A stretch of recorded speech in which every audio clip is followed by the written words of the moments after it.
Saya juga mau komentar satu lagi mengenai para mualaf ini ya. Ya, saya sepakat sekali dengan apa yang dikatakan Pak Esra Soru, bahwa mungkin buat teman-teman yang ngerasa pinter, ngerasa hebat, oh mereka itu para mualaf-mualaf itu bodoh, tolol, dan lain sebagainya ya. Nah, tapi ya kita perlu tahu bahwa ya itu mereka juga manusia, teman-teman ya. Dan kita mempunyai, jangan anggap mereka seperti begitu gitu. Mengatai seperti itu juga nggak bagus juga buat kita dan buat siapapun juga seperti itu. Nah, kita harus hadapin itu juga, ya lebih beradab lah, kitanya juga seperti itu ya. Karena kita kalau misalnya kita mau ngomong jujur, kalau misalnya kita lihat sejarah ya, bagaimana munculnya Islam? Islam muncul karena bidat-bidat itu berkumpul, diusir dari Romawi, berkumpul di daerah Arab, dan mereka membentuk dan mereka mengumpulkan sakit hati terhadap orang-orang Kristen. Jadilah Islam yang isinya cuma sakit hati, isinya kebencian terhadap agama lain. Itu kenapa begitu? Karena tabiat orang Kristen yang suka ngata-ngatain, ngebidat-bidatin, sesat, segala macam, dan juga ada juga kekerasan, dan kita tidak bisa pungkiri itu terjadi di dalam sejarah kita. Kita belajarlah dari sejarah, jangan ulangi kesalahan bapak-bapak gereja. Oke? Assalamualaikum warahmatullahi wabarakatuh. Berjumpa lagi dengan Jadid HMC ya, channel yang mengedukasi dan menghibur. Di kesempatan kali ini kita akan membahas fitnahan dari Tanpa Ragi, di mana dia memfitnah Kodondi dan para mualaf yang ada di seluruh dunia. Saya sebenarnya ya, itu paling kesal dengan orang seperti Tanpa Ragi. Mulutnya seperti manis, mengeluarkan statement-statement yang kesannya itu bijak, yang membuat banyak teman-teman kita dari kalangan Kristen itu tertipu. Padahal ini hatinya benar-benar iblis, teman-teman. Kita lebih bagus ya, ketemu orang yang omongannya kasar, tetapi hatinya baik. Daripada omongannya halus, tapi hatinya bejatnya minta ampun. Hatinya jahatnya minta ampun. Itulah gambaran dari Tanpa Ragi, teman-teman. Jadi Tanpa Ragi membuat sebuah video mengatakan bahwa orang-orang Kristen itu jangan lagi menghujat pendeta Esra Soru maupun Budi Asali, karena berpotensi membuat mereka depresi hingga mereka bunuh diri. Dan saya sudah bahas di konten sebelumnya. Sepenggal cerita dan juga himbauan dari Tanpa Ragi. Tetapi setelah himbauan tersebut, ini yang nggak enak. Dilanjutkan oleh pernyataan Tanpa Ragi yang mengatakan bahwa ngapain ngurusin para mualaf-mualaf seperti itu, contohnya si Donditan. Karena dikatakan Donditan ini sebenarnya nggak ngerti apapun. Dikatakan bahwa Donditan ini cacat logika. Bahkan Tanpa Ragi menuduh, mualaf-mualaf itu rata-rata pindah karena perut, di bawah perut, dan sebagainya. Bahkan dia menuduh seperti biasa, menuduh agama Islam itu disebarkan dengan cara kekerasan. Dan saya juga mau nggak mau ya, tanpa jenuh-jenuh harus meluruskan hal ini, sekaligus mengingatkan kepada teman-teman Kristen, agar tahu sejarah, agar jangan buta dengan sejarah, sehingga bisa dikecoh oleh Tanpa Ragi. Sekali lagi, apa yang saya sampaikan, itu bisa diuji. Silakan kalian cari tahu, saya cuma menyampaikan referensinya, selebihnya kalian cari sendiri. Apa yang saya sampaikan benar atau tidak, kalian bandingkan dengan apa yang disampaikan Tanpa Ragi. Siapa yang berdusta? Sayakah atau Tanpa Ragi? Jadi kita berani untuk diuji, teman-teman. Jangan ya, kalian itu telan mentah-mentah statement-statement dari Polycarpus. Polycarpus ini banyak jenis. Ada yang kasar, seperti Wak Donat, Pak Bom-Bom. Ada juga yang tantruman, seperti Pendeta Muriwali. Ada yang omongannya halus, tapi menyesatkan, seperti Elia Miron dan Tanpa Ragi. Jadi kalian harus hati-hati, teman-teman. Terutama teman-teman Kristen, yang memang menjadi target mereka untuk dipengaruhi menjadi laskar Polycarpus.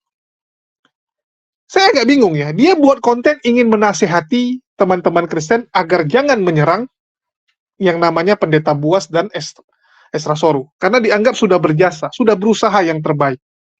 Tetapi di satu sisi, ujung-ujungnya tetap menyerang Islam. Saya kadang bingung lihat teman-teman sebelah ini. Kalian kalau buat konten, apakah nggak bisa ya?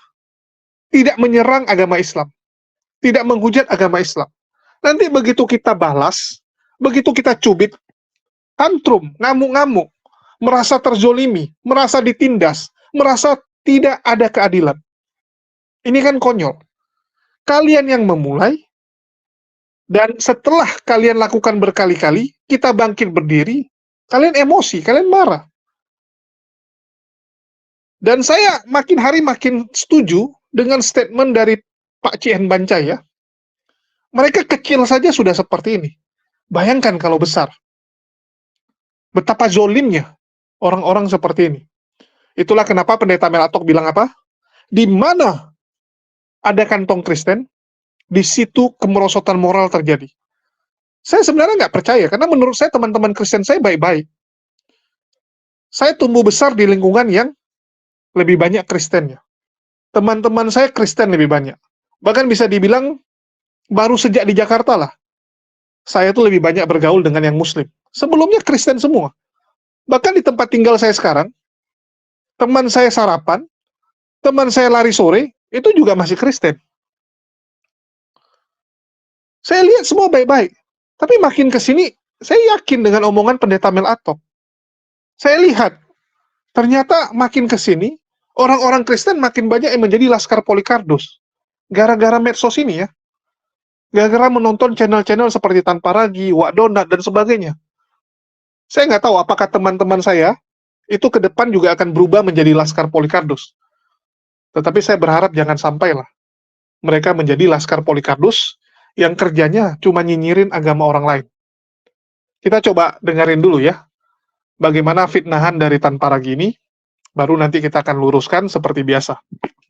Ini dua-duanya empat ini teman semua, teman saya semua ya. Tapi cuman gara-gara ngomongan-ngomongan begini, ngomongan-ngomongan tidak berguna gitu ya, cuman nyakit-nyakitin doang ya.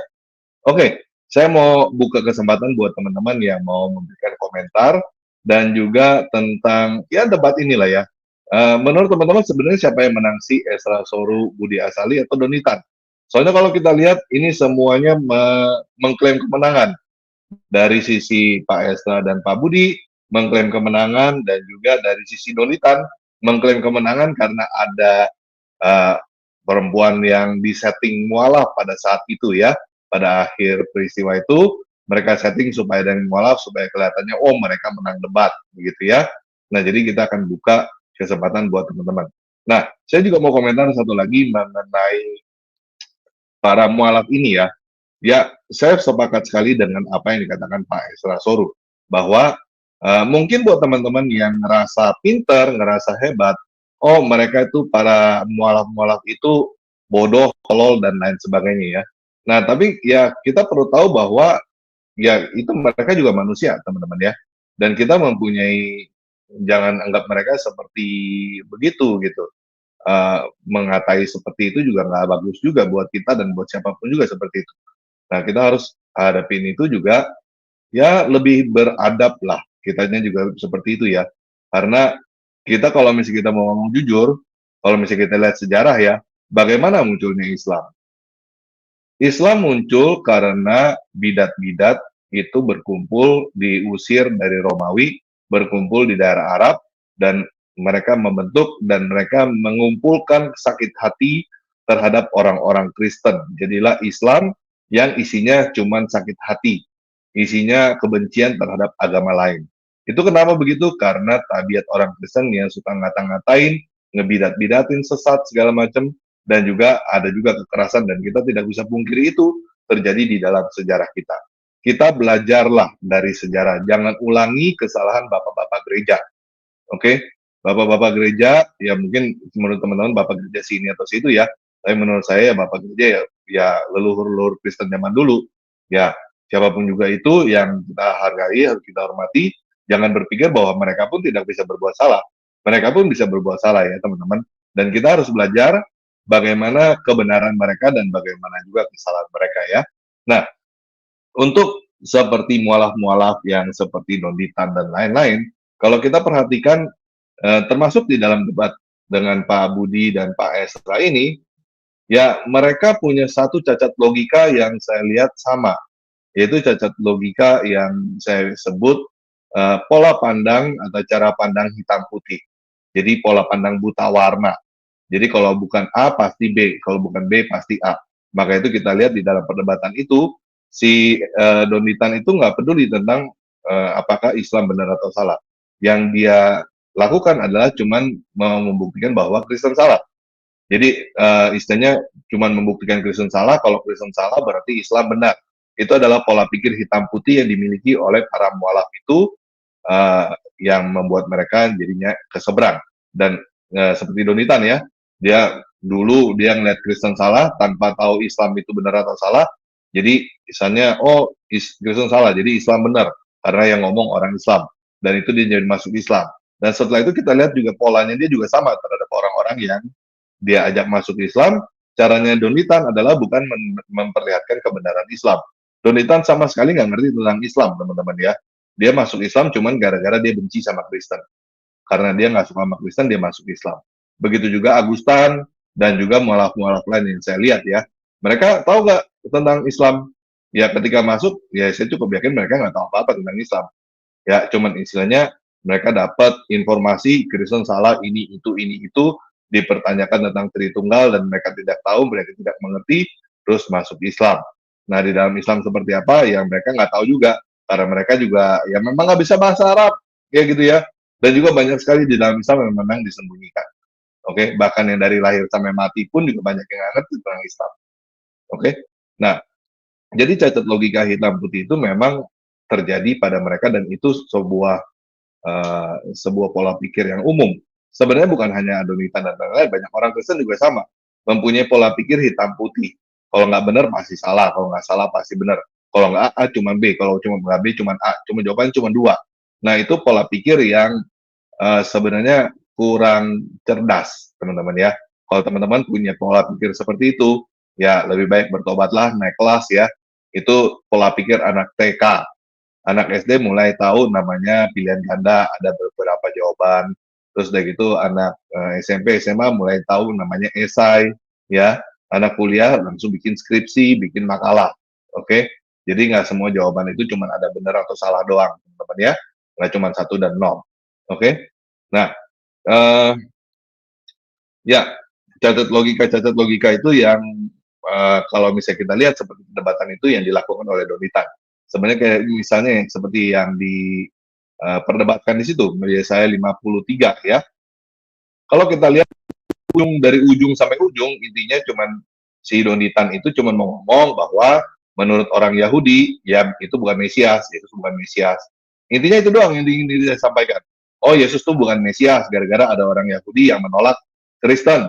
Nah, ada juga kan orang Yahudi yang menerima Kristen sekarang namanya Yahudi Mesianik. Nah, kalau udah masuk itu, dia tolak tuh. Jadi itu udah bukan Yahudi lagi gitu. Itu cacat logika. Jadi kalau pertanyaan seperti ini, kenapa uh, Islam itu benar atau salah gitu? Jawabannya Islam salah karena ada orang-orang yang menolak Islam. Oh, tapi ada tuh yang orang misalnya kelompok X gitu ya. Oh, Islam jadi ini loh maksudnya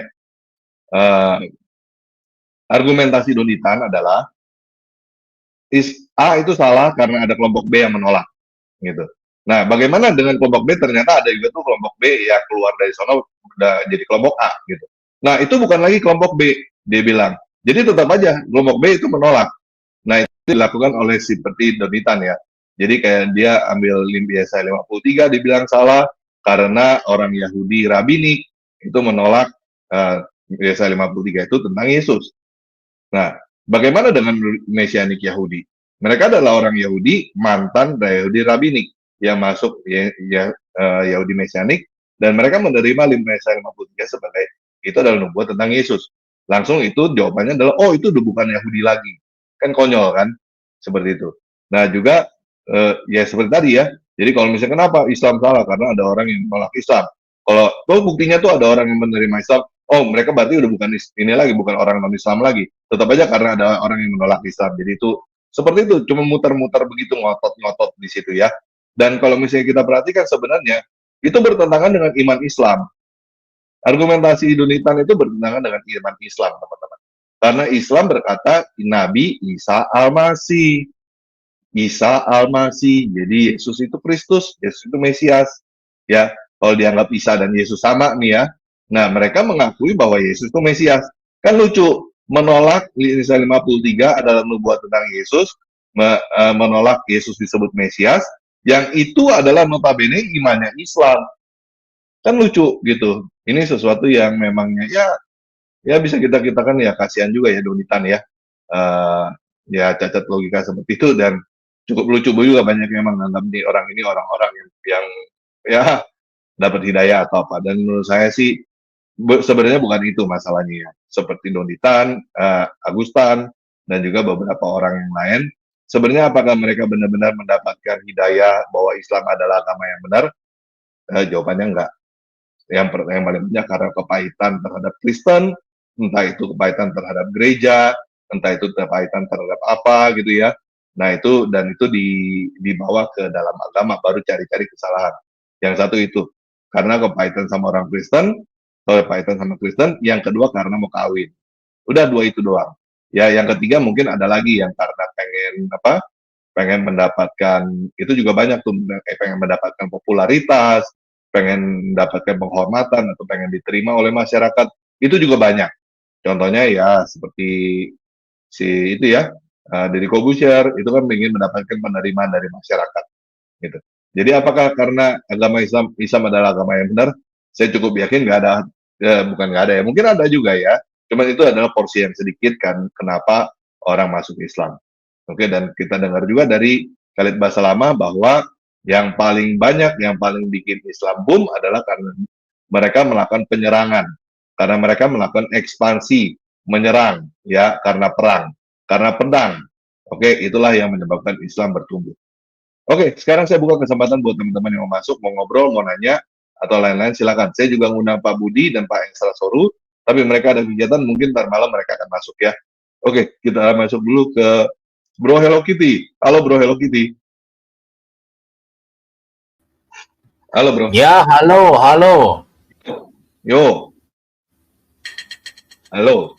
Ya, mengenai komentar dari Budi Azali, ya kita ngerti lah. Dia bukan mungkin ya, dia habis berdebat capek-capek, begitu komentarnya ada beberapa yang tidak sesuai dengan yang dia harapkan, agak kecewa lah. Ya normal ya.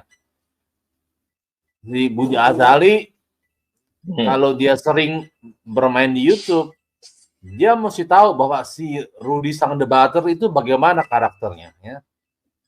Gimana kita tuh kita nggak perlu kenal dia sampai makan sama dia, tidur serumah sama dia. Enggak, kita tahu dia itu bagaimana. Ya. Dia oke lah. Ya. Tapi tiap orang itu pasti ada aja. Nggak mungkin. Kayak malaikat ya. Kayak lu kan, kok lu sih malaikat gue tahu, yang lain mah enggak ya. Jadi kalau dia ngomong begitu, ya santai aja, lu nggak usah bunuh diri ya. Santai aja, dia ngomong lewat aja. Kayak orang kentut aja, selesai kan, bau selesai. Orang pun nggak ada yang peduli lagi. Ya. Jadinya orang itu kalau diomongin ya. Orang nih ngomong tentang gua bilang apa? Apa yang lu ngomongin tentang gua is none of my business. Ya. Lu ngomong apa yang lu katakan, gua lakukan apa yang gua mau. Itu aja beres. Ya. Gua pun nggak peduli, makanya. Lu katakan kalau orang apa yang katakan, gua lakukan apa yang gua mau. Gimana? Iya, kalau lu bilang nih, ya, Hello Kitty gini, ya. Gue bilang di hati gue bilang is none of my business apa yang lo katakan, ya. Gue adalah gue dan gue lakukan apa yang gue lakukan, itu saja, selesai. Ya. Gue pun nggak perlu kasih komentar yang negatif ke lu, biarin aja, terserah lu kan. Nah, dengan bahwa gue berkata sesuatu, ntar ada orang yang mati. Ya, gue bilang ya, silakan aja kalau mati aja ya. Entah itu perkataan gue atau perkataan gue, itu urusan lu. Juga none of my business. Kalau gue katakan lo bunuh diri, ya salah lo sendiri. Ya. Jangan nanti lo manggil-manggil gue karena salah gue. Gue bilang karena kebodohan lo itu kan. Alasan lo bilang apa bunuh diri karena di ngomongin apa itu mah apa sama gue nggak ada hubungannya. Ya. Entah itu gue ngomong mengenai lu yang tidak benar atau memang benar begitu, tapi lu gitu, itu urusan lu. Lu lakukan itu urusan lu, bukan urusan gua. Ya. Kalau gua bilang lu si TR ini bunuh diri, itu urusan lu lah. Kalau urusan gua, apa hubungannya gua sama lu? Saya nggak tahu ini si Hello Kitty siapa. Nampaknya orang lama, cuman ganti gambar. Karena selama ini yang kita dengar kan suara, jadi mereka dengan gampang ganti nama. Terutama kalau sudah terendus melakukan hujatan. Biasanya langsung ganti nama, ganti gambar, supaya orang nggak tahu lagi. Kan begitu, apalagi ini orang-orang yang kita bilang kelas keroco lah. Jadi nggak ada yang pedulin. Dia mengatakan seharusnya pendeta Budi Asali itu jangan memperdulikan statement-statement dari orang seperti Wak Donat. Anggap saja omongannya itu kentut. Jangan sampai Anda memilih bunuh diri hanya karena dikata-katain oleh Wak Donat. Untuk hal ini saya setuju gitu. Anggap aja kalau Wak Donat tuh memang cuman kentut. Karena yang dia sampaikan nggak ada nilainya semua. Nggak ada artinya. Bentar aja juga udah hilang. Itu untuk si Hello Kitty ya. Terus untuk Tanpa Ragi, dikatakan bahwa mualaf ini kan adalah orang-orang yang bodoh dan tolol gitu. Ini kan tuduhan yang nggak ada dasarnya. Kalau Anda ingin menuduh, minimal ada referensinya. Ada data penunjangnya, baru nanti kita uji. Data kamu valid atau tidak. Ini enggak. Asal ngomong. Kalau begitu saya bisa bilang juga, murtadin itu rata-rata adalah orang idiot. Bisa nggak? Ya bisa kalau cuma ngomong. Tapi idiotnya referensinya apa? Referensinya mereka idiot secara rohani. Mereka idiot karena gampang untuk dikecoh sama Polikarpus. Tapi di satu sisi nanti akan ada pembelaan. Loh, buktinya mereka berhasil menipu orang. Buktinya banyak murtadin-murtadin ini berhasil mengelabui laskar-laskar Polikarpus untuk memberikan mereka sesuatu. Nah, jadi kan nggak valid. Kalau bicara, kita seharusnya ya, itu ngomong itu harus ada argumen dasarnya gitu. Biar nggak jadi cacat logika. Dikatakan sama Tanpa Ragi, Islam itu muncul, itu karena kumpulan dari orang-orang yang sakit hati.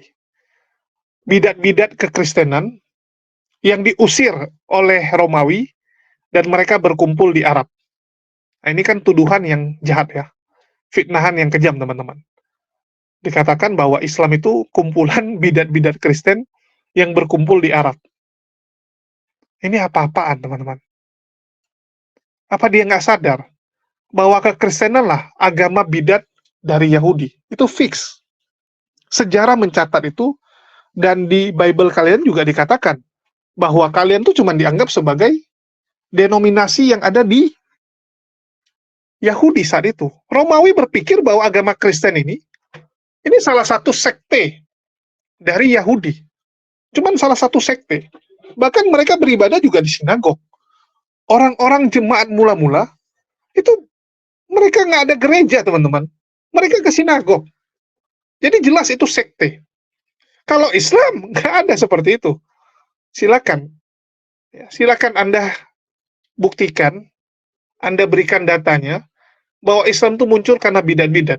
Ini kan tuduhan dari dulu. Wah, ini bidat ini. Basiliades. Ya. Dari Basiliades. Apaan, teman-teman?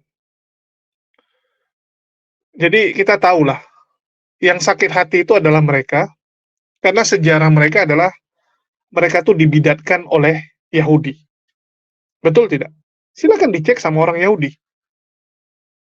Terus dia bilang, bapak-bapak gereja melakukan kesalahan dengan melakukan anatema, ya, terus juga mempersekusi orang, sehingga banyak orang yang sakit hati, dan orang-orang sakit hati ini berkumpul membentuk agama baru untuk melakukan pembalasan.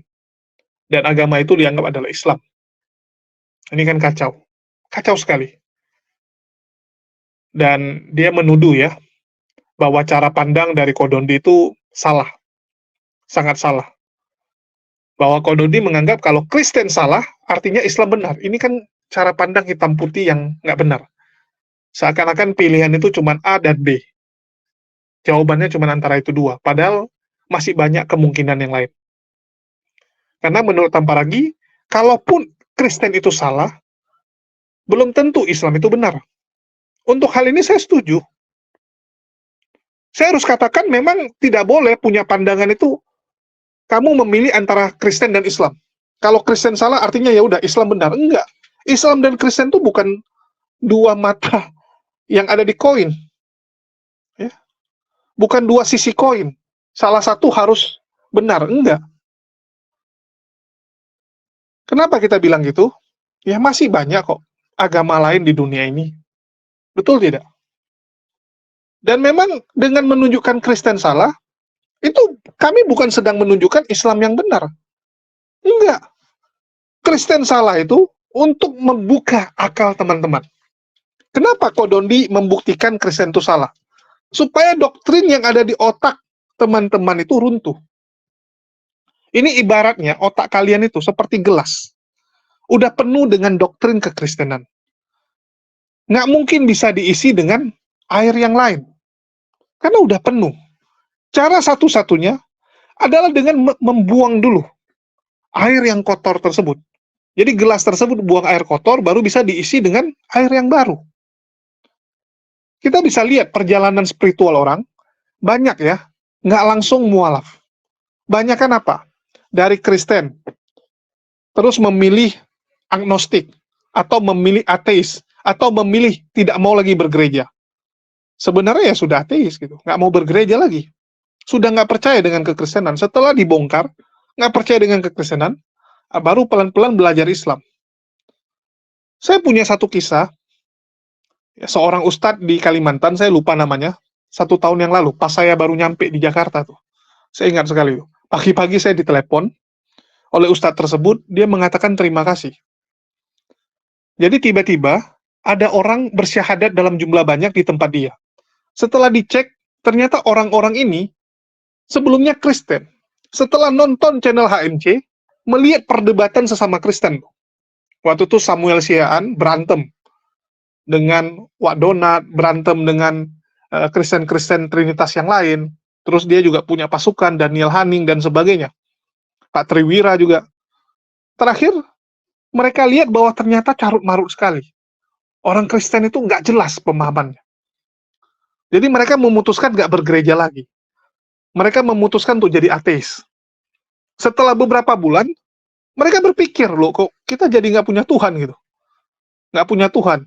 Terus mereka mulai tuh belajar agama lain. Dan alhamdulillah salah satunya adalah Islam. Jadi ada temannya satu belajar Islam. Setelah dia belajar, dia sebarkan kepada temannya yang lain. Terakhir mereka pilih Islam. Ya, mereka pilih agama Islam setelah mereka melihat bahwa, oh ini yang benar nampaknya. Ya, mereka anggap bahwa inilah yang benar gitu. Itulah mereka memutuskan mualaf. Dan sekali lagi ya, kita nggak pernah bilang kalau Kristen salah artinya Islam benar. Enggak. Kristen salah itu sesuatu yang fix menurut kami. Mohon maaf ya. Islam benar itu juga fix menurut iman kami. Jadi caranya adalah dengan mengosongkan otak mereka dulu supaya doktrinnya tuh hancur. Karena orang kalau sudah terdoktrin mati, berat untuk mendapatkan pemahaman yang lain. Terus Tanparagi juga menuduh bahwa mualaf tuh nggak tahu tentang Islam. Silakan diuji. Silakan diuji. Dari kemarin, Kodondi sudah sampaikan, yang nggak mau dua arah itu bukan kami. Yang nggak mau dua arah itu adalah Pendeta Esra Soru dan Budi Asali. Kita oke-oke saja kok untuk diskusi dua arah. Terus dia bilang ini yang dibahas kemarin Yesaya 53. Dikatakan bahwa orang Yahudi menolak Yesus. Yes, sampai detik ini pun orang Yahudi masih menolak Yesus. Dan menurut Tamparagi ada kok Yahudi yang menerima Yesus, yaitu Yahudi Mesianik. Itu kan julukan yang baru dibuat. Siapa yang buat julukan Yahudi Mesianik? Ya orang-orang ini yang menerima Yesus. Sedangkan orang Yahudi menganggap nggak Yahudi Mesianik? Enggak. Dalam kamus mereka itu nggak ada Yahudi Mesianik. Itu pintar-pintaran kamu aja. Itu ibaratnya apa? Itu ibarat seperti ada orang Minang mengatakan Minang Kristen. Coba kalian tanya sama orang-orang Minang. Ada nggak yang namanya Minang Kristen? Nggak ada. Nggak ada. Tapi itu ada tuh. Sekelompok murtadin dari suku Minang mengaku sebagai Minang Kristen.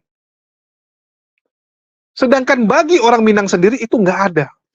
Orang yang keluar dari agama Islam itu otomatis sudah tidak dianggap orang Minang. Ini teman-teman harus tahu. Ini sama sebenarnya dengan Dayak. Orang Dayak, sepengetahuan saya ya, itu kalau ada yang mualaf, itu nggak dianggap Dayak lagi. Saya punya beberapa teman, dia orang Dayak, dia mualaf. Begitu mereka mualaf, mereka jadi disebut Melayu. Saya sampai bingung gitu, loh kok bisa gitu kan? Karena Melayu suku sendiri, Dayak suku sendiri setahu saya. Gimana ceritanya orang Dayak yang mualaf malah dipanggil Melayu? Mereka bilang memang seperti itu di Kalimantan. Oh ya sudah. Jadi orang yang keluar dari agama yang ada ya, pokoknya jadi Islam lah. Yang keluar, apa yang jadi Islam bagi orang Dayak itu udah bukan Dayak. Dan buktinya mereka oke aja. Nggak pernah ngotot-ngotot gitu. Kalaupun udah nggak dianggap, ya uwes gitu. Nggak masalah. Inilah bedanya dengan oten-oten ini gitu. Ngotot, ada Yahudi Mesianik. Itu kan julukan yang kalian buat sendiri. Yahudi itu adalah agama eksklusif untuk orang Israel. Begitu kamu tidak menjadi Yahudi lagi, ya kamu bukan orang Yahudi, udah selesai gitu. Ngapain ngotot ngemis-ngemis lagi gitu. Saya ini bingung kadang-kadang lihat teman-teman ya. Ada yang orang itu kayak udah diusir, nggak tahu diri, masih ngotot gitu. Kita tuh kalau udah diusir, ya udahlah, keluar aja. Sesimpel itu kok. Kalau udah nggak dianggap, ngapain paksa-paksakan? Terus dibilang itu materi debatnya juga kacau. Islam itu mengakui Isa Al-Masih, yang kalau diterjemahkan Yesus Mesias. Al-Masih kan, penyelamat. Mesias. Loh, siapa yang nggak ngakui Yesus sebagai Mesias? Tetapi Yesus hanyalah salah satu dari Mesias. Salah satu dari orang yang diurapi. Jadi teman-teman Kristen yang gagal paham sebenarnya.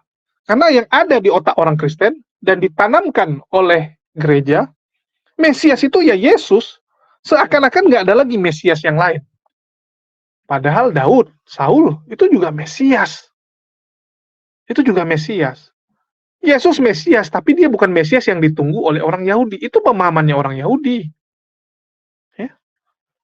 Dikatakan Donditan dan para mualaf yang Islam-Islam itu bukan karena hidayah menjadi Islam, tapi karena kepahitan terhadap kekristenan. Kepahitan kepada orang-orang yang ada di Kristen, ataupun kepahitan kepada gereja lah ya.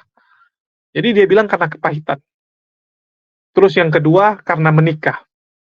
Yang ketiga, karena mengincar popularitas, ingin mendapatkan penerimaan dari masyarakat, seperti Deddy Corbuzier. Wah, ini tuduhan yang kejam ya. Seakan-akan Deddy Corbuzier sebelum mualaf itu tidak diterima, tidak terkenal. Ini kan tuduhan yang jahat. Tapi itu Deddy Corbuzier lah yang harusnya menjawab. Karena konyol ya. Seorang Deddy Corbuzier yang dari dulu, dari zaman dia pesulap juga udah terkenal. Jadi Deddy itu udah dikenal seluruh orang Indonesia dari zaman pesulap, terus jadi hitam putih ya. Waktu hitam putih juga belum mualaf. Itu udah terkenal sekali siarannya. Jadi tuduhan tanpa ragi itu malah nggak sesuai. Nggak sesuai. Malah tuduhan dia ini, kalau kita lihat lebih banyak di murtadin. Dan kalau di mualaf pun, ya saya nggak bilang nggak ada. Pasti ada. Ini kita harus akui. Pasti ada orang berpindah agama karena alasan yang dia bilang tadi. 3 ini, baru yang keempat dia bilang karena memang dapat hidayah, karena belajar. Tapi kecil menurut dia ya. Menurut dia kecil, tapi itu nanti kita bahas. Kita bahas 3 alasan ini dulu. Kalau kita bicara karena kepahitan, siapa contohnya gitu?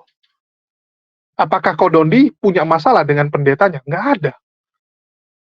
Pernah nggak Kodondi bilang, saya kesal dengan gereja saya yang lama, saya kesal dengan pendeta saya? Nggak ada.